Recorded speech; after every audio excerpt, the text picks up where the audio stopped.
part paling seru nih guys, yuk kita hias. Oh ya, guys, aku sengaja bikin cake buat kakak aku yang gemuk, yang kemarin ulang tahun. Semoga dia suka. Aku kasih sirup gas dari 100 ml air 10 gram gula pasir, dan aku kasih sedikit dasarnya aku kasih chili sekian, supaya nggak oleng cakinya. Cakinya aku bikin ukuran diameter 20 cm. Aku bikin 3 lapis guys. Aku lapis cakinya semua dengan cream cheese. Oh ya, tips biar cream cheese nempel kita pakai 2 tahap guys. Tahap 1, setelah oles kita masukin dulu ke chiller. Setelah ngeset kita, bisa lanjut oles cream cheese-nya. Lalu, kita hias pakai sisa yang kita potong tadi guys. Ini, aku blender ya.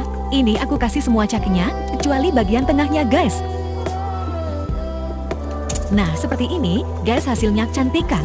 Karena masih ada sisa cream cheese-nya, jadi aku tambahin hiasan di atasnya guys, seperti ini. Terakhir tinggal kita kasih topper happy birthday. Sudah jadi guys, tinggal aku bawa dan kasih ke yang ulang tahun.